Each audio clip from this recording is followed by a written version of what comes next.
मुच्यते पूर्णस्य पूर्णमादाय पूर्णमेवावशिष्यते। ॐ शान्ति शान्ति शान्तिः।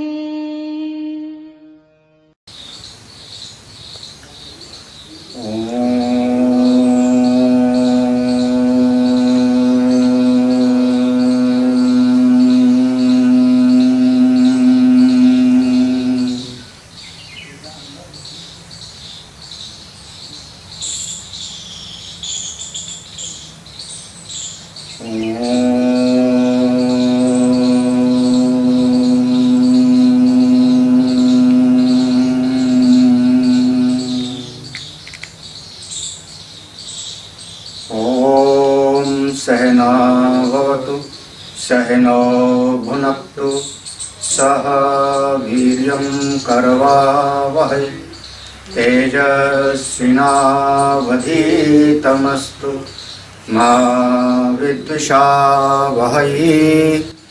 ॐ शान्ति शान्ति शान्तिः। शङ्करं शङ्कराचार्यं केशवं बादरायणं सूत्रभाष्यकृतौ वन्दे भगवन्तौ पुनः पुनः। ईश्वरो गुरुरात्मेति मूर्तिभेदविभागिने व्योमवद्व्याप्तदेहाय दक्षिणामूर्तये नमः। सदाशिवसमारम्भां शङ्कराचार्यमध्यमाम् अस्मदाचार्यपर्यन्तां वन्दे गुरुपरम्पराम्। श्रुतिस्मृतिपुराणानाम् आलयं करुणालयम् नमामि भगवत्पादं शङ्करं लोकशङ्करम्। ओम।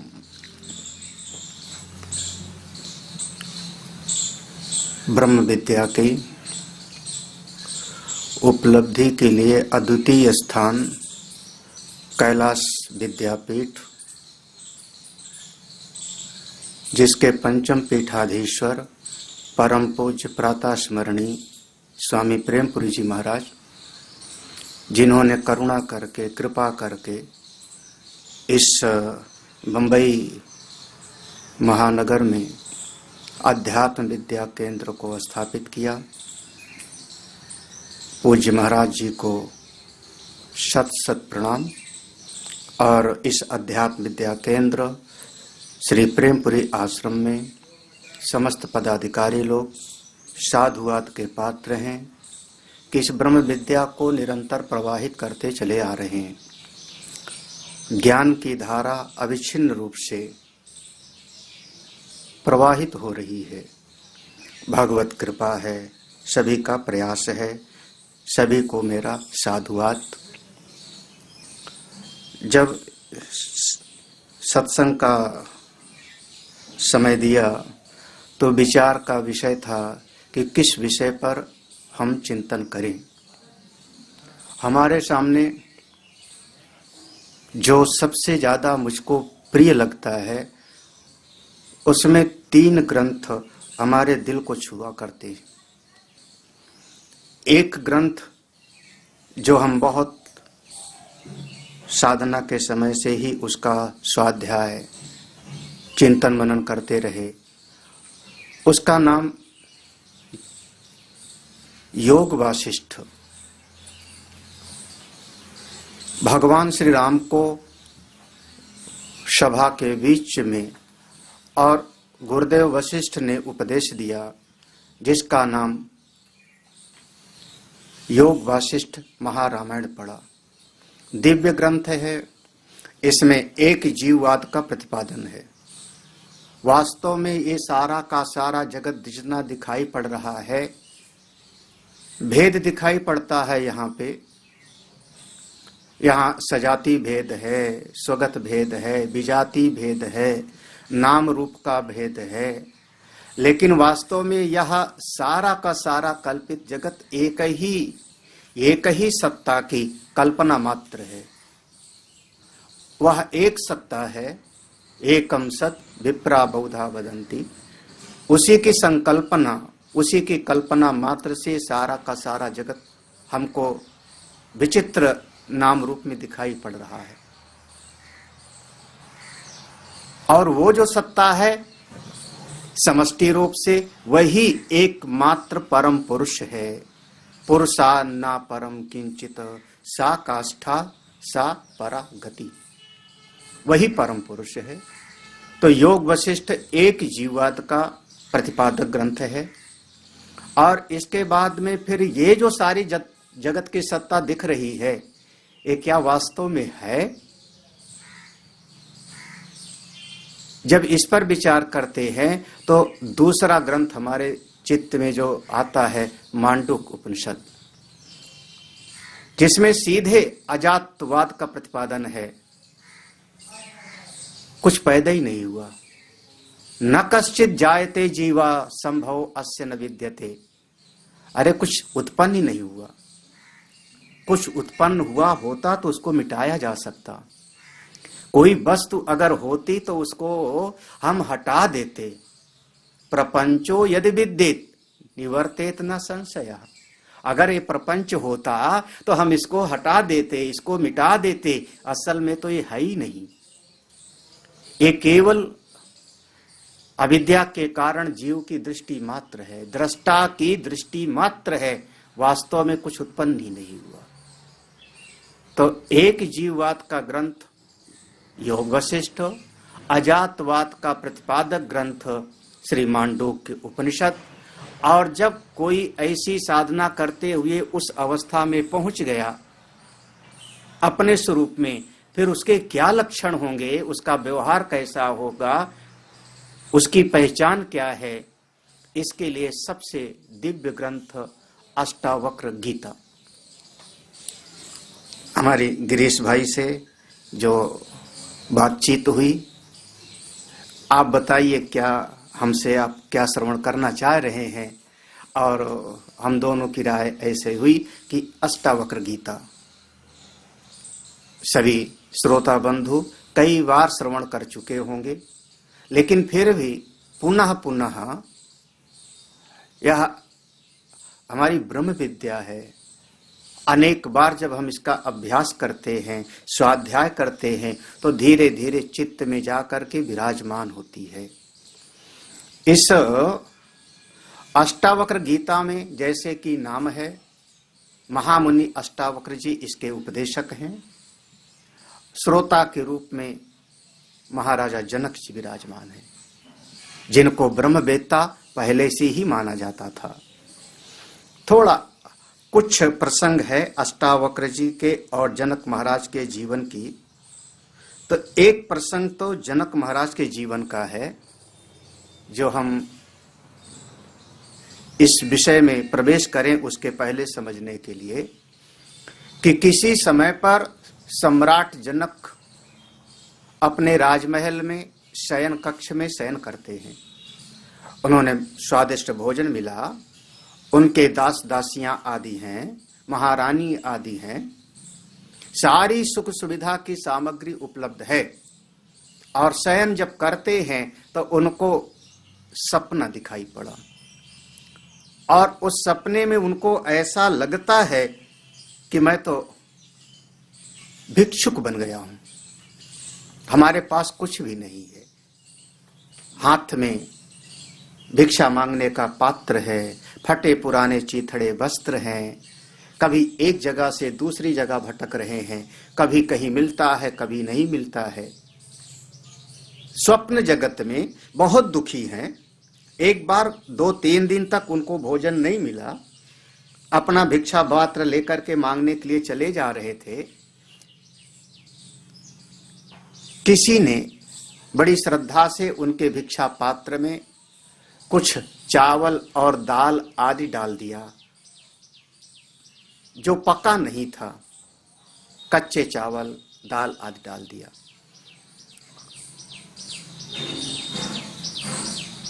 अपना वो जो भोजन की सामग्री मिल गई वो लेकर के 2-3 कुछ पत्थर लगाया, चूल्हे जैसा बनाया, उसी के ऊपर अपने पात्र में ही जल रखा, आग जलाया और उस पर उन्होंने उस भोजन को पकने के लिए रख दिया, खिचड़ी जैसा। अब वो पक रहा था, अभी पूरी पकी हुई नहीं थी, और उसी समय 2 बैल एक दूसरे की सींग से सींग लगा करके लड़ते हुए, एक बैल दूसरे को धक्का मारता है, दूसरा इसको धक्का मारता है, लड़ते लड़ते आए और एक बैल का पांव लगा और इनका जो बन रहा था खिचड़ी, वह जो पकी नहीं थी, उस पर पांव लगा और सबका सब पलट गया। सब वहां जब मिट्टी में बिखर गया तो इनके चित्त को बड़ा दुख हुआ। आज 3 दिन से हमको भोजन नहीं मिला था, आज हमको भोजन मिला था और वो भी बताओ बैलों की लड़ाई में हमारा भोजन जो है मिट्टी में गिर करके नष्ट हो गया। हाय हाय। जब विलाप करने लगते हैं और उस विलाप करते करते उनके भीतर हृदय की धड़कन बढ़ी और निद्रा टूट जाती है। जब उनकी निद्रा टूटी, जग गए, उनके चित्त में एक विचार चलने लगता है,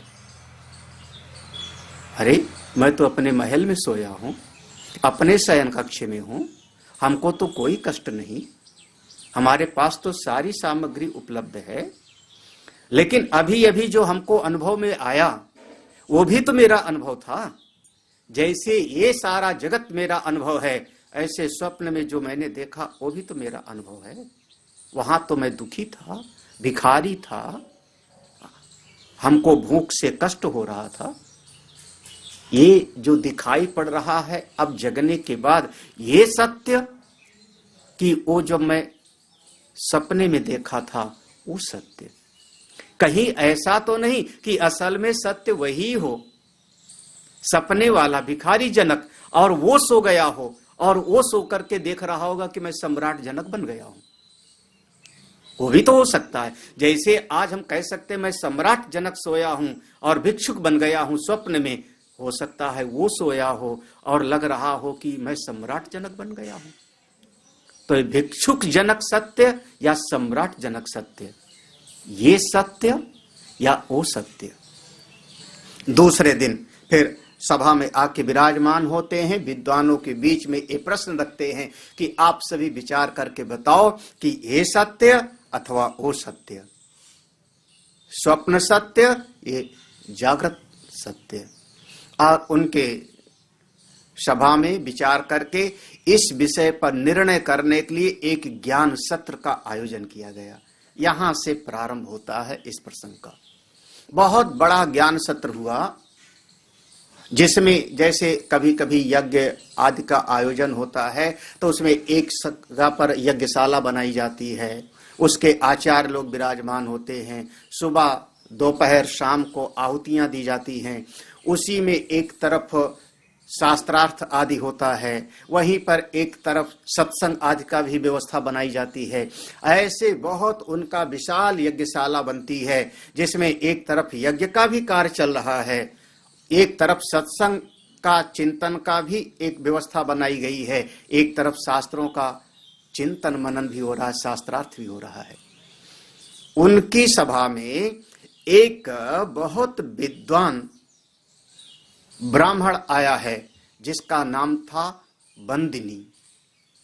वैसे कहीं कहीं बंदी नाम मिलता है और बंदिनी दोनों नाम मिलते हैं। बंदी नाम का ब्राह्मण है, वो बहुत विद्वान है। उसकी एक शर्त थी कि हमसे शास्त्रार्थ में जो पराजित हो जाएगा उसको मैं जल में डुबो दूंगा। इसको कहते हैं मरण पर्यंत। जो हमारा शास्त्रार्थ की हमारी शर्त है, मरण पर्यंत जो पराजित होगा, अगर मैं पराजित हो जाऊं तो मुझको जल में डुबा देना, और अगर हम किसी को पराजित कर देते हैं तो मैं उसको जल में डुबा दूंगा। अनेक अनेक विद्वान आते थे उससे शास्त्रार्थ करते थे। जब पराजित होते थे तो बंदी नाम का ब्राह्मण उस सबको पकड़ के ले जाता था और जल में डुबो देता था। ये घटना चल रही थी।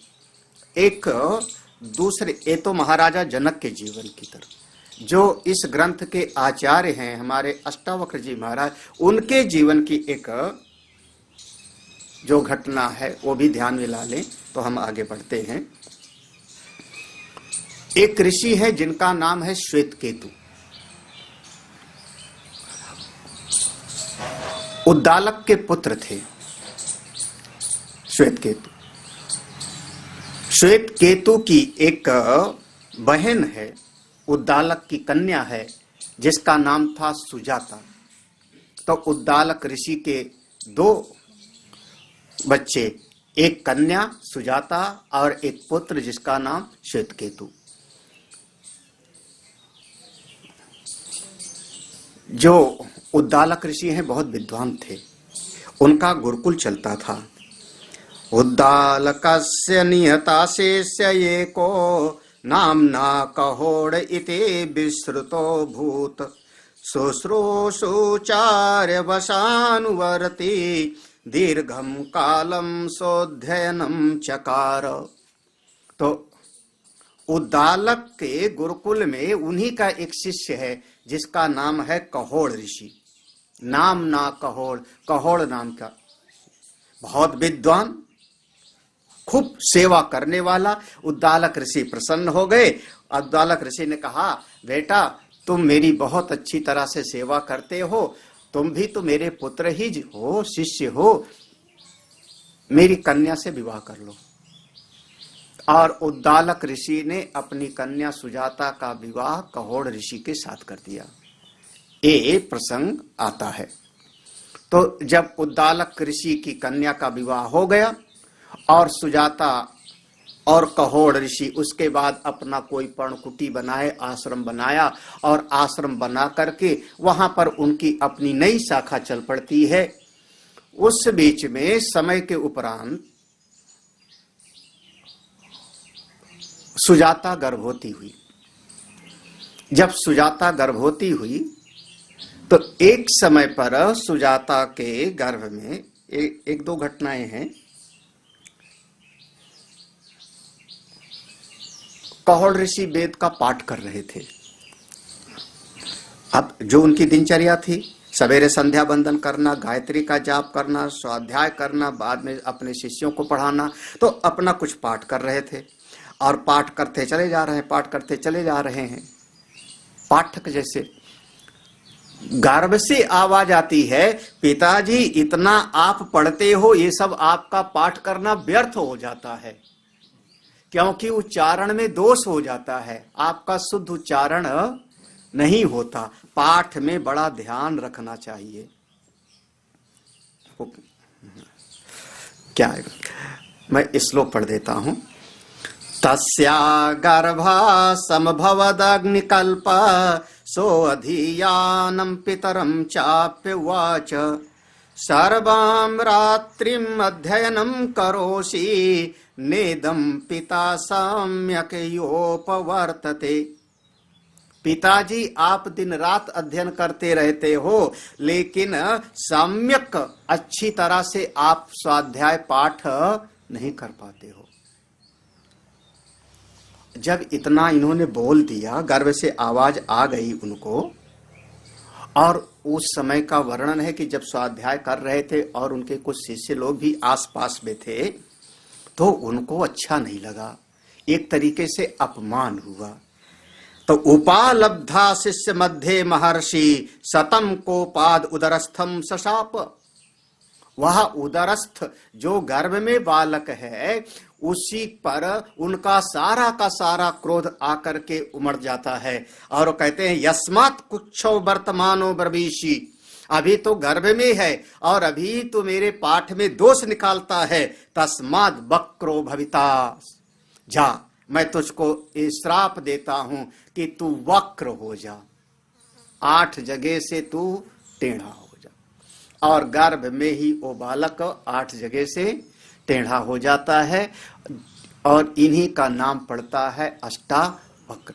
एक तरीके से आप समझना, ये उस श्रेणी के महापुरुष हो रहे हैं जिस श्रेणी में हमारे वामदेव ऋषि हैं। वामदेव ऋषि का नाम उपनिषद में आता है, वो गर्भ में ही ब्रह्म वेत्ता है, गर्भ में ही ब्रह्म वेत्ता है। ये हमारे अष्टावक्र जी महाराज गर्भ में ही ब्रह्म वेत्ता हो गए हैं, और गर्भ में ही रहते हुए जैसे अभिमन्यु ने चक्रव्यूह तोड़ने की कला सीख ली, ब्रह्म विद्या नहीं बल्कि चक्रव्यूह तोड़ने की कला उसने सीखी। ऐसे गर्भ में अनेक अनेक ऐसा वर्णन आता है कि जैसा संस्कार होता है वैसा बालक का जीवन बन जाता है। 8 जगह से टेढ़े हो जाओ, ऐसा श्राप दे दिया। 8 जगह एक तरीके से समझो तो 8 जगह यानी अष्टावक्र, आगे इसका विस्तार आएगा। अष्टावक्र माने अष्टधा प्रकृति। हमारा ये शरीर अष्टधा प्रकृति 8 प्रकृति से बना हुआ है। भूमि आपः अनलः भूमिरापो नलो वायु खम मनो बुद्धि रेवच अहंकार इतीयम में भिन्ना प्रकृति अष्टधा। 8 प्रकृति है, भूमि, जल, तेज, वायु, आकाश, व्यष्टि मन, व्यष्टि अंतःकरण, समष्टि अंतःकरण, और एक उसका जो अहंकार, जो हिरण्यगर्भ। इस तरीके से अष्टधा प्रकृति के द्वारा हमारा ये शरीर बना है, चलता है। जो अपरा प्रकृति है ये 8 वाली है। परा प्रकृति वो जीवभूता महाबाहो यही दम धार्यते जगत, वो तो चिदात्मा है, वो तो अपना आत्मा का ही प्रकाश है। वह परा प्रकृति, यही अष्टधा प्रकृति को ही समझ लेना। अष्टावक्र, अष्टावक्र माने अब शरीर तो सभी का टेढ़ा है, उसमें कौन सा घुटना मुड़ता है, कलाई मुड़ती है, गर्दन मुड़ता है, कमर मुड़ता है। ये 8 हमारी प्रकृति अष्टावक्र जी। एक बीच में चर्चा आई कि जब अभी बालक का जन्म नहीं हुआ था, ये तो बीच में गर्भ की बात थी, 10वां महीना चल रहा था। जब 9वां महीना पूरा हो रहा था, 10वां महीना शुरू हो रहा था, तो एक दिन सुजाता ने कहोड़ ऋषि से प्रार्थना किया, स्वामी हमारे पास कुछ संपत्ति तो है ही नहीं, अभी तो हम केवल 2 ही हैं, हम आपके पास कुछ विद्यार्थी हैं, कहीं से आकाश वृत्ति से कुछ आ जाता है तो जीविका चलती है सबका, और अगर हमारे संतान होगी तो उसके पालन पोषण के लिए कुछ धन संपत्ति चाहिए, हम कहां से उसको शिक्षित करेंगे, कहां से व्यवस्थित करेंगे? आप कुछ धन की इच्छा करो, धनार्जन करिए। जब सुजाता ने कहा तो कहोड़ ने कहा ठीक है, मैं जाता हूं, मैंने सुना है कि जनक जी के यहां पर एक बहुत बड़ा यज्ञ हो रहा है, ज्ञान सत्र हो रहा है, मैं वहां से जाकर के कुछ धनार्जन करके आता हूं। और कहोड़ ऋषि महाराजा जनक की यज्ञशाला में गए, उसी बंदी नाम के आचार्य से इनका शास्त्रार्थ हुआ और शास्त्रार्थ में पराजित हो गए। जब कहोड़ ऋषि पराजित हो गए तो इनको बंदी नाम का जो था वो इनको ले जाके जल में डुबो दिया, और जल में डुबो दिया क्योंकि उसकी शर्त यही थी, जो हारता था उसको डुबो देता था। और कुछ शिष्य लोग जो साथ में गए थे कहोड़ ऋषि के साथ साथ, वो शिष्य लोग लौट के आए रोते रोते, और सुजाता को ऐसा बताया कि वहां पर वो पराजित हो गए, और उस जो विजेता था उसने कहोड़ ऋषि को, गुरु जी को जल में डुबो दिया। सुजाता बहुत विलाप करती है, और विलाप करते करते फिर अपने पिता के पास वापस आ जाती है, उद्दालक ऋषि के पास। जब उद्दालक ऋषि के पास वापस आई, पिताजी ने बहुत सांत्वना दिया। उद्दालक ऋषि ने घबराओ मत, ये भी स्थान तुम्हारे है, यहाँ रहो। और यहीं पर बालक का जन्म हुआ, जिसका बहुत प्रसिद्ध नाम अष्टावक्र हुआ। एक तरीके से नाना के यहाँ पर जन्म हुआ। जब जन्म हुआ तो श्वेत केतु और इनकी आयु में ज्यादा फर्क नहीं माना गया है, समवयस्क माना गया है, थोड़ी सी आयु का अंतर रहा होगा। वैसे लगते हैं मामा और भांजे। मामे भांजे तो बोला जाएगा।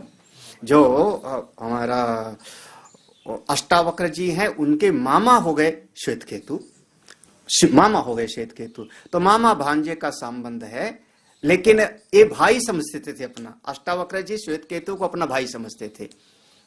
माँ ने छुपा रखा, उद्दालक ऋषि ने छुपा रखा, सबने कहा था कि बताना मत बालक को। धीरे धीरे उद्दालक ऋषि के आश्रम में जब विद्वान होने लगे, अष्टावक्र जी भी विद्वान हो गए। गर्भ में ज्ञानी थे, गर्भ से बाहर आए तो उनको संस्कार वैसा मिला, वातावरण वैसा मिला, उद्दालक ऋषि का आश्रम, जहां पर तत्ववेत्ता हो गए। कुछ समय के उपरांत एक दिन की घटना है कि श्वेत केतु उद्दालक ऋषि की गोद में बैठा था।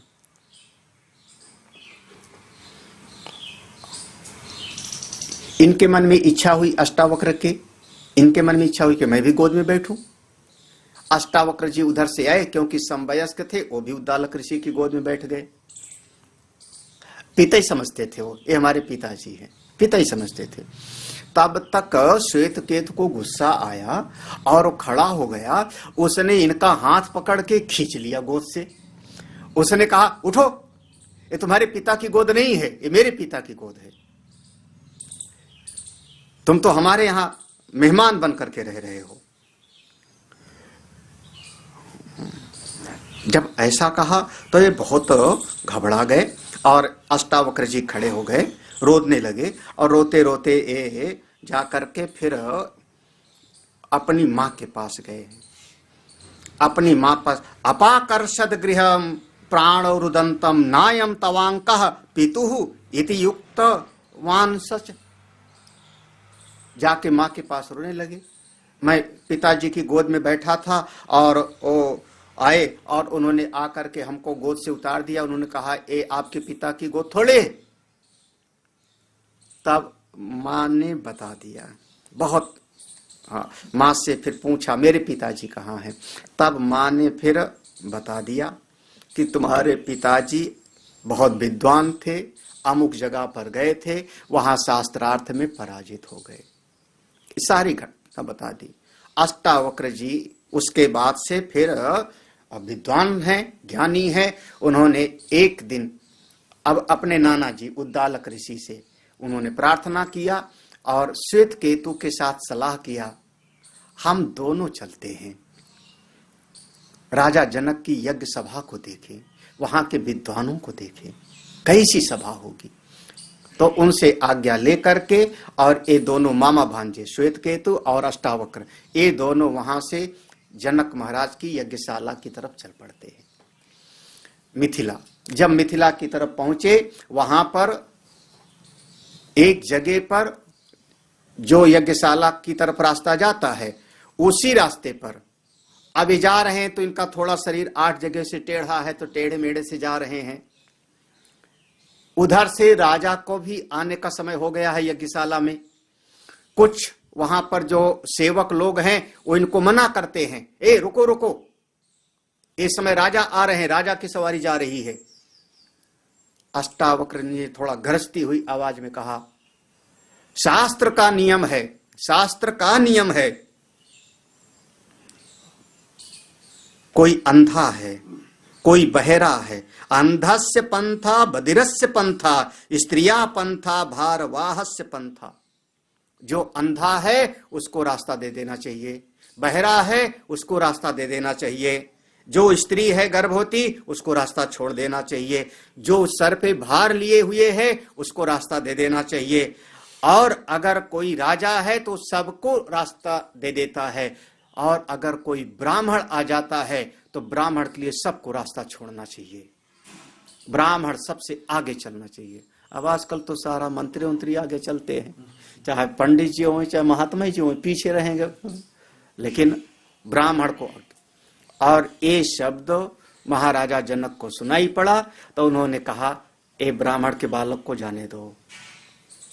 फिर ये अष्टावक्र और श्वेतकेतु ये महाराजा जनक की यज्ञशाला में पहुंचे।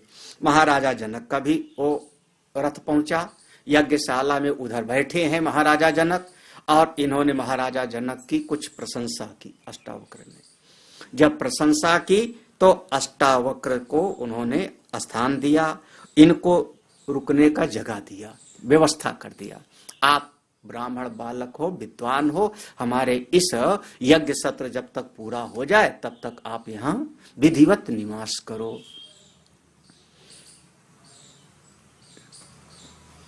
उस दिन निवास करते हैं। ये सारी घटना हो जाती है, बहुत सारी घटनाएं हैं। निवास करते हैं, फिर दूसरे दिन यज्ञशाला की तरफ जाते हैं। कुछ द्वारपालों से चर्चा होती है, और जब महाराजा जनक से चर्चा होती है तो अष्टावक्र कहते हैं, आपके यहाँ एक विद्वान आचार्य हैं बंदी, मैं उनके साथ शास्त्रार्थ करना चाहता हूं। जनक महाराज ने कहा, आप अभी बालक हो, वो बहुत विद्वान है। उस समय आयु भी लगभग 8 वर्ष के आसपास अष्टावक्र की।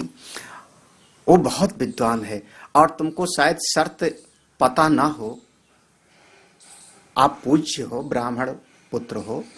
उसकी शर्त है कि जिसको पराजित कर देगा उसको जल में डुबो देगा, वो तो मृत्यु है। आप उससे शास्त्रार्थ मत करिए। अष्टावक्र महाराज ने कहा, अग्नि अगर छोटी भी होती है तो उसको छोटा नहीं समझना चाहिए। सर्प का बच्चा, सांप का बच्चा अगर छोटा भी है तो उसको छोटा मत समझना। ब्राह्मण का बालक अगर तेजवान है तो छोटा है तो भी उसको आप छोटा मत समझिए। मैं बंदी से शास्त्रार्थ करना चाहता हूं। जब आपस में चर्चा हुई और बंदी से बात किया कि एक बालक तुमसे शास्त्रार्थ करना चाहता है, तो बंदी ने भी पहले कहा, बंदी ने कहा, व्याघ्रम शयानम प्रतिमा प्रबोध है। अरे सोए हुए शेर को जगा मत बालक, क्योंकि सोया शेर अगर जग गया तो सामने वाले को भक्षण कर लेता है। आशी विषम संक्री लेहिलियानाम। हाँ, जाओ, तुमने मुझको शास्त्रार्थ के लिए चुनौती दिया, मैं तुमको क्षमा करता हूं। और जब आपस में बंदी का और अष्टावक्र का चर्चा होती है और सभा में इन दोनों के शास्त्रार्थ की तैयारी हो जाती है। अष्टावक्र कहते हैं शास्त्रार्थ करना है और बंदी तैयार होता है। अब महाराजा जनक की यज्ञशाला में वो एक तरफ जहां पर सत्संग का आयोजन है वहां पर महाराजा जनक का सिंहासन है, चारों तरफ से दरबारी लोग बैठे हैं और निश्चय हुआ कि अमुक समय पर शास्त्रार्थ तय होगा। निर्णायक अमुक अमुक होंगे, क्योंकि शास्त्रार्थ में निर्णायक भी किए जाते हैं। निर्णय कौन देवेगा, तो निर्णायक समय सब तय हुआ। उस दिन तो शास्त्रार्थ निश्चय हो गया, शास्त्रार्थ का निश्चय हुआ। जैसे किसी समय पूज्यपाद धर्म सम्राट करपात्री जी महाराज का और गीता प्रेस के महापुरुष और हमारे परम पूज्य मदन मोहन मालवीय जी का शास्त्रार्थ हुआ, जिसमें निर्णायक हमारे गोयनका जी गीता प्रेस के संस्थापक आदि रहे। और वो गोरखपुर में नहीं बल्कि ऋषिकेश में शास्त्रार्थ हुआ। विषय यही था कि गायत्री मंत्र की दीक्षा सबको देनी चाहिए कि नहीं देनी चाहिए। तो ऐसे पहले शास्त्रार्थ होता था, दिन तिथि सब तय हो गया, कल से अमुक समय से सभा में शास्त्रार्थ होगा। अब उस दिन तो जाकर के विश्राम करते हैं, सबका सब विश्राम किया। अब दूसरे दिन की घटना है, अब सभा बैठी है, निर्णायक मंडल भी बैठा हुआ है, अनेक अनेक विद्वान लोग बैठे हैं। वो विद्वान आचार्य बंदी भी विराजमान है। और उस समय अष्टावक्र अपने श्वेत केतु के साथ प्रवेश करते हैं। जब ये प्रवेश करते हैं तो ये जो प्रसंग आता है कि इनके चलने को देख करके टेढ़ा मेढ़ा सभा में जितने लोग थे वो सब के सब हंस पड़े। कैसा चल रहा है बालक, ठीक से चल भी नहीं पा रहा है, शास्त्रार्थ क्या करेगा उसके चलने को देख करके। और जब चलने को देख करके हंस पड़ते हैं तो अष्टावक्र जी भी हंस पड़े, वो भी हंसे। जब वो भी हंसने लगे तो जितने और सब लोग तो चुप हो गए। तो महाराजा जनक ने कहा, हे मुनिवर, ये सारी सभा के लोग क्यों हंसे ये तो मैं समझ गया, ये तो मैं समझ रहा हूं, तुम क्यों हंसे? तब अष्टावक्र जी का प्रसिद्ध वाक्य है कि चर्मकारों की सभा के बीच में सत्य असत्य का निर्णय किया जा रहा है। हाँ, चर्मकार, जो चमड़े का काम करे उसका नाम चर्मकार। बाद में शब्द थोड़ा और अपभ्रंश हो गया और खराब हो गया, तो बहुत अशोभनीय शब्द हो गया, उसको लोग कहने लगे चमार। हाँ, जो चमड़े को ही देखे, चमड़े पर ही जिसकी दृष्टि टिकी हो, हाँ, वो चर्मकार ही है, और क्या है। हाँ, यहाँ इस सभा में सारी सभा के पंडित लोग चौंक पड़े, अरे बात तो सत्य है। अष्टावक्र कहते मैं आत्मा हूं, शुद्ध हूं, नित्य हूं, अजर अमर हूं, बिल्कुल सरल हूं, मुझ आत्मा में कोई गांठ नहीं है, मैं निर्ग्रंथ हूं। ये तो आपको दिखाई नहीं पड़ रहा है, आपको मेरे शरीर का यही दिखाई पड़ा, आप हंसते हो, आत्मा को देखो। और इसके बाद फिर ये प्रसंग बहुत प्रसिद्ध हो गया। उसके बाद फिर इनको आसन दिया गया और बंदी और अष्टावक्र के बीच में शास्त्रार्थ हुआ। जो शास्त्रार्थ हुआ, ये शास्त्रार्थ में जो तरीका था, ये तरीका अपनाया गया समस्या पूर्ति का। समस्या पूर्ति, जैसे हम अपनी बात कोई कहते हैं तो एक छंदबद्ध श्लोक में बोलूंगा, एक श्लोक में बोलूंगा। अगर हम पूरा श्लोक ना बोले तो ना बोल पाए तो समस्या हो गई। ये अभी भी शास्त्रार्थ में किया जाता है, काशी वगैरह में चलता है, कभी कभी बच्चे लोग करते। जैसे पूरा आधी लाइन हमने बोला, आधी लाइन नहीं बोल पाए और उसको कोई दूसरा बोल देवे तो समझना कि वो जीत गया और हम हार गए, इस तरीके से। तो सबसे पहले बंदी ने शुरू किया। बंदी ने शुरू किया, एक एवाग्नि बहुधा समिध्यते, एक सूर्य सर्वमिदं विभाति। एक ही अग्नि है, एक ही अग्नि है, अनेक तरीके से प्रकाशित होती है। एक ही सूर्य है जो सारे जगत को प्रकाशित करते हैं। अरे एको वीरो देवराजो अरिहंता, एक ही देवता, एक ही देवता जो समस्त असुरों का नाश करने वाला। कौन? जो वेद प्रसिद्ध हमारे इंद्र देवता हैं, एक ही देव हैं। और मृत्यु के देवता यमराज भी एक ही है। ऐसे शुरू हुआ। तो अब अष्टावक्र जी ने कहा एक ही नहीं है, वो तो है ही, लेकिन द्वौ इंद्राग्नि चरतौ वै सखायौ, इस सारे जगत में इंद्र और अग्नि ये दो बिल्कुल मित्र की तरह से चलते हैं। अरे दो ऋषि आपस में मित्र भाव से रहते हैं, एक का नाम है देवर्षि नारद, एक का नाम पर्वत मुनि। अश्विनी कुमार भी दो हैं, वैद्यों के जो हैं, वो जो देवताओं के वैद्य अश्विनी कुमार दो हैं। और ये सारा का सारा जगत भी जो चल रहा है वो पुरुष और स्त्री से चल रहा है, दो से चल रहा है, एक से कहां। इसका आधार लिया रईचा प्राणमचा, रई और प्राण, ये दो से सृष्टि चल रही, उपनिषद में आया। बंदी ने कहा हाँ ठीक है, दो नहीं बल्कि तीन मान लो। तो फिर तीन के लिए उसने कहा त्रिया सूयते कर्मणा वै प्रजेयम, यहां पर तीन की महिमा है, तीन की महिमा है। अरे वेद भी प्रधान रूप से तीन ही हैं, यज्ञ भी प्रधान रूप से तीन ही होता है, अग्नि की भी तीन प्रकार की ज्योतियां होती हैं। अष्टावक्र ने भी चार की महिमा बताई। हाँ, चार वर्ण कितने? चार। आश्रम कितने? चार। वेद कितने? चार। वाणी कितनी? परा पश्यंती मध्यमा भयखरी, ये सब श्लोक हैं। उन्होंने चार की महिमा बताई, बंदी ने फिर पांच की महिमा बताई। हाँ, यज्ञ कितने होते हैं? बोले पांच। देव यज्ञ, पंच यज्ञ का विधान होता है। और ऐसे जहां पांच नदियां बहती हैं, पंचनद, पंचनद, आज के समय में उसका नाम हो गया पंजाब। अरे पांच की महिमा। फिर अष्टावक्र ने कहा नहीं, छह की महिमा है जी। अब एक एक करके बढ़ते गए, छह की महिमा है। ऋतुएं कितनी हैं? ऋतुएं 6 ऋतुएं होती हैं, वहां से शुरू किया। अरे मन को भी इंद्रिय जोड़ लो तो 5 ज्ञान इंद्रियां और उसका नियंत्रण करने वाला मन, मना षष्ठान इंद्रियाणी, कितनी हैं? 6।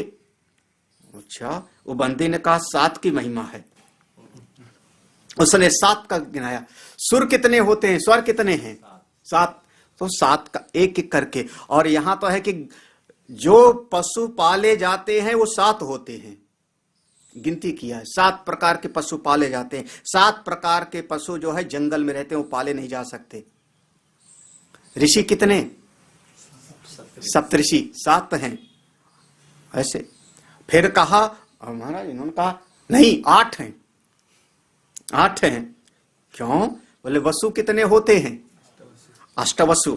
8 वसु से सारी सृष्टि चलती है। और ऐसे फिर कहा नहीं 9 होते हैं, 9 की प्रधानता है। ये दोनों में शास्त्रार्थ चल रहा था। फिर कहा 10 होते हैं। दिशाएं कितनी हैं? 10। हाँ, फिर 10 महाविद्या है। और 10 प्रकार के निंदा करने वाले भी होते ऐसे ऐसे वर्णन किया। तो बंदी ने कहा 11 होते हैं। 10 ही नहीं 11 होते हैं। हाँ, रुद्र कितने? 11। एकादश रुद्र। और उसने गिनाया अपना। अष्टावक्र ने कहा 11 ही नहीं 12 होते हैं। एक संवत्सर में मास कितने? 12। जगतिक छंद में प्रत्येक चरण में 12 अक्षर होते हैं। 12 अक्षर होते हैं जगतिक। आदित्य कितने? 12। 12 की महिमा। अब बंदी ने कहा 13। आगे बढ़ने में यही होगा 13। तो त्रयोदशी तिथि रुकता प्रशस्ता त्रयोदश दीपवती महीच। 2 ही लाइन बोल के रुक गया। यही इसको कहते हैं शास्त्रार्थ में निग्रह स्थान। निग्रह स्थान कहां पर पराजित होता है? जब 13 उसने कहा तो 13 में इस श्लोक में 2 लाइन बोला। त्रयोदशी तिथि उक्ता प्रशस्ता। सारी तिथियों में जो त्रयोदशी से युक्त है वही तिथि सर्वश्रेष्ठ मानी जाती। हम लोग त्रयोदशी को शंकर जी का मानते हैं ना, ऐसा माना जाता है। ये पृथ्वी भी 13 द्वीपों से युक्त है। इतना बोला उसने। 2 बातें बोली। श्लोक आधा हुआ। आगे अब वो सोचने लगा, क्योंकि इस श्लोक में 4 चरण होते हैं ना। अब 4 चरण में फिर 2 चरण कैसे पूरा करे? तो उसको 13 में कुछ समझ भी नहीं आया। 2 चीज तो समझ में आया। उसने कहा कि तिथियों में त्रयोदशी श्रेष्ठ, और जगत, ये सारा का सारा जगत, ये जो पृथ्वी है इसमें 13 द्वीप। अब इसके बाद उसको समझ में नहीं आ रहा, चुप हो गया। अब तो अष्टावक्र जी ने पूरे श्लोक की पूर्ति किया। फिर 2 पंक्ति, 2 लाइन, 2 चरण अष्टावक्र बोलते हैं। त्रयोदशाहानि ससार केसी त्रयोदशादीन अति छंदसांश्चाहु। ये निग्रह स्थान हुआ। हे आचार्य, हे वंदी, आपको शायद याद हो, त्रयोदशाहानि 13 दिन तक भगवान ने केसी नाम के असुर से युद्ध किया था। केसीवत वृंदावन में परिक्रमा मार्ग पर आता है, केसी घाट। ओ एक घोड़े का रूप बना करके आया था। भगवान ने 13 दिन तक उसके साथ युद्ध किया।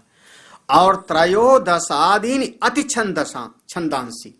वैदिक हमारी परंपरा में एक छंद होता है जिसका नाम है अति छंद।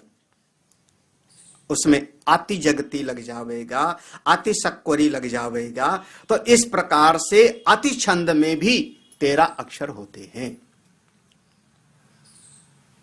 13 अक्षर होते। इस श्लोक पूरा कर दिया। श्लोक पूरा कर दिया। और इसके बाद अब वो बंदी कुछ बोलता नहीं, कुछ बोलता नहीं। ये हो गया शास्त्र में निग्रह स्थान। एक तरीके से जो निर्णायक मंडल था उसने कहा कि अष्टावक्र विजयी और बंदी नाम के आचार्य पराजित होते हैं। जब पराजित हो गए, वो नीचे बैठा हुआ है, पूरा का पूरा सभा जो है जय जयकार करने लगती है।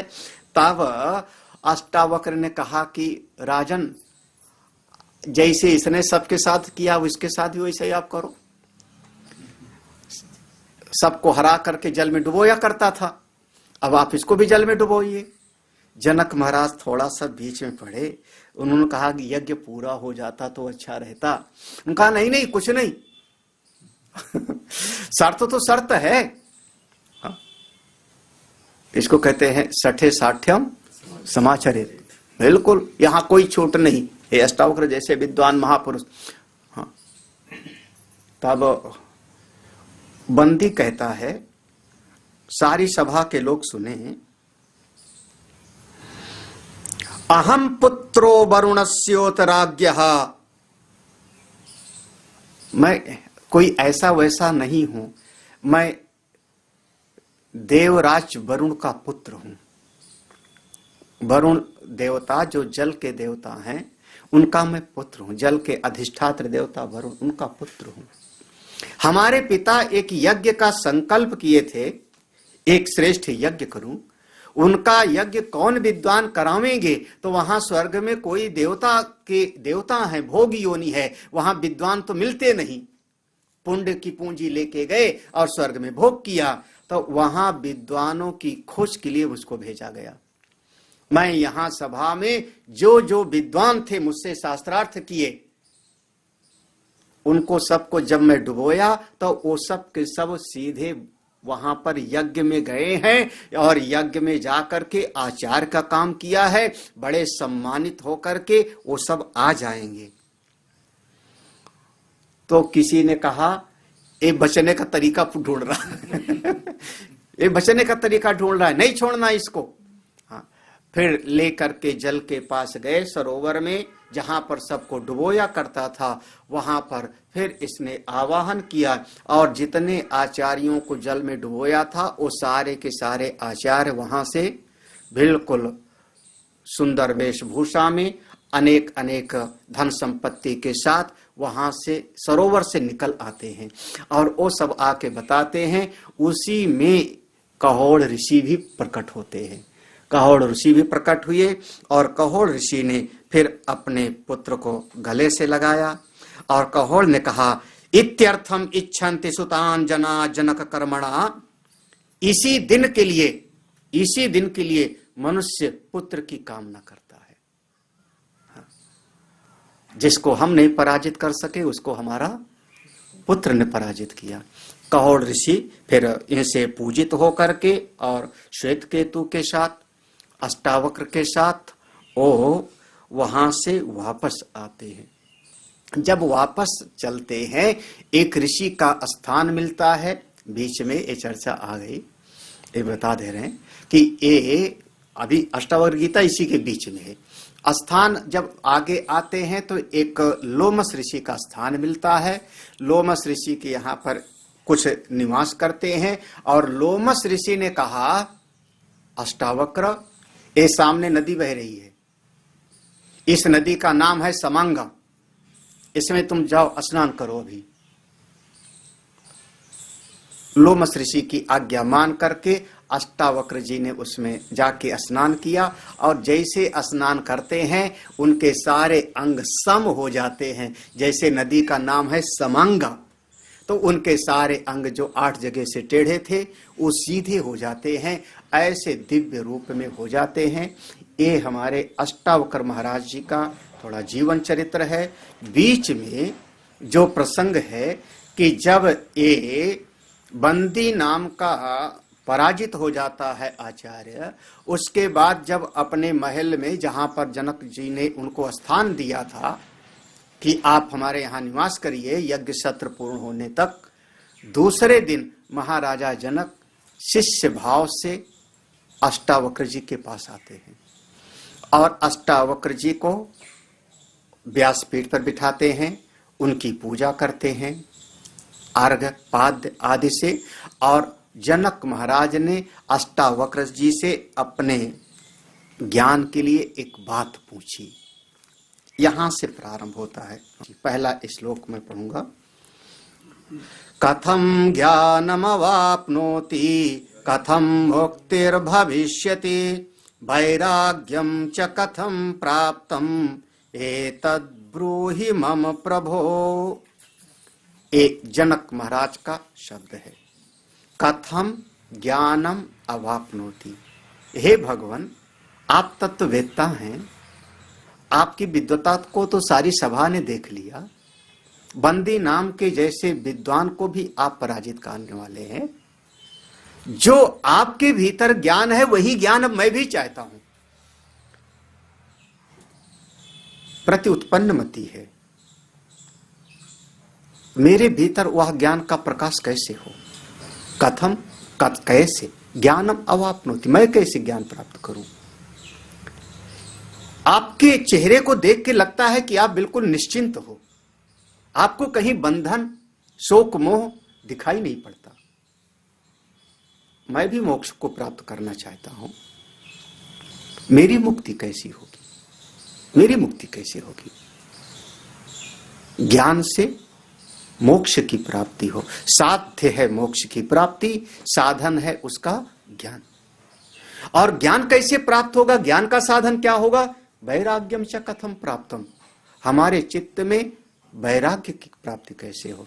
वैराग्य विगत राग यस्मात् सा वैराग्य, जिस अंतःकरण में से राग और द्वेष दोनों मिट जावे, उस अंतःकरण में ही वैराग्य की स्थापना होती है। ना राग रहा और ना किसी से द्वेष रहा। हमारे चित्त में मोक्ष की कामना है। इसको हेतु हेतु मत भाव से जोड़िए। मेरे चित्त में मोक्ष की अभिलाषा है, मैं मुमुक्षु हूं। मोक्ष की प्राप्ति बिना ज्ञान के हो नहीं सकती, तो मोक्ष की प्राप्ति में हेतु है ज्ञान। हमको ज्ञान कैसे प्राप्त होगा?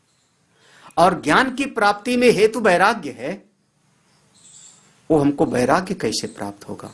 हम राजमहल में रहते हैं, चारों तरफ मेरे दास दासियां हैं, साम्राज्य है, खजाना है, हमको चित्त में मेरे वैराग्य कैसे प्राप्त हो? एतद ब्रूहि, मैं आपसे ये जानना चाहता हूं।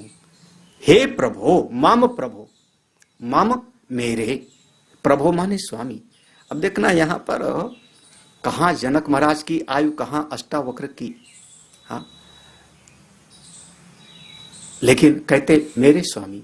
जब ज्ञान चाहिए तो जिससे ज्ञान चाहिए उसके प्रति स्वामित्व का भाव हो। वो मेरे मालिक हैं, वो समर्थ है। रामचरितमानस में लक्ष्मण जी ने ऐसे प्रश्न किया अरण्य कांड में, हे प्रभु, मैं ऐसा जानना चाहता हूं। आप सबके स्वामी होंगे, लेकिन मैं आपसे जानना चाहता हूं। कहु ज्ञान विराग अरु माया, कहु सुभगति करहु जेहि दाया। ऐसा प्रश्न अष्टावक्र जी से पूछा। अष्टावक्र जी आचार्य, जनक महाराज यहां पर शिष्य, और दोनों के बीच में जो संवाद होता है इसका नाम है अष्टावक्र गीता। तो इस ग्रंथ का ये जो उपोद्घात है, इसकी जो भूमिका थी हमने बताया। ग्रंथ का नाम उनके ऋषिवर के नाम से पड़ गया, अष्टावक्र गीता। ये सिद्धा अवस्था के लक्षण है। ये इसका जो कलेवर है, ग्रंथ का जो कलेवर है, इसको कहते हैं नाम और रूप। तो नाम हुआ अष्टावक्र गीता, जो इसका रूप है, कलेवर है। इसमें कुल 20 अध्याय हैं, 20 अध्याय हैं, और पूरे के पूरे श्लोक 298 हैं, 298 298 श्लोक हैं, जिसमें एक श्लोक प्रश्न है। पहला श्लोक मात्र प्रश्न है। इसके बाद जो इसका कलेवर चलता है, तो एक अध्याय में अष्टावक्र महाराज उस सिद्ध तत्ववेत्ता के लक्षण का प्रतिपादन करते हैं, और दूसरे अध्याय में जनक महाराज अपनी अनुभूति का वर्णन करते हैं। फिर अगले अध्याय में अष्टावक्र महाराज अस्थाणु खनन न्याय की दृष्टि से कोई न कोई एक ज्ञानी के लक्षण बता करके बात करेंगे। फिर उसके बाद के अध्याय में जनक महाराज अपनी अनुभूति का पुनः निरूपण करते हैं।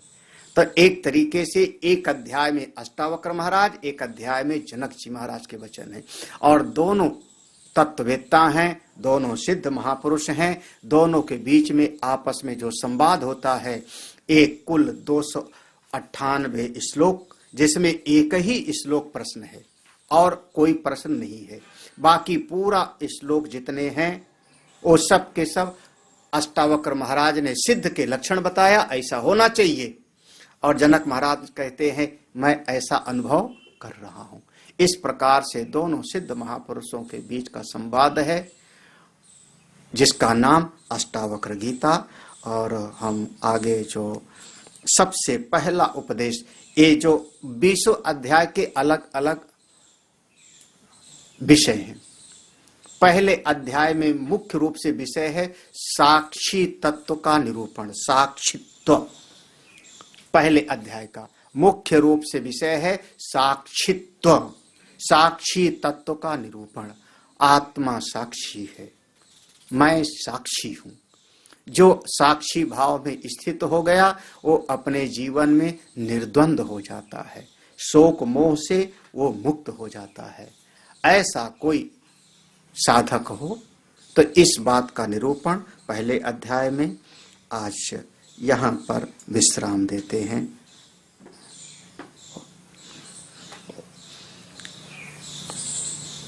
ओम पूर्णमदः पूर्णमिदं पूर्णात् पूर्णमुदच्यते पूर्णस्य पूर्णमादाय पूर्णमेवावशिष्यते।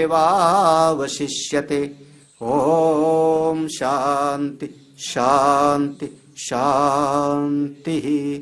शंकरं शंकराचार्यं केशवं बादरायणं सूत्रभाष्य कृतौ वन्दे भगवन्तौ पुनः पुनः।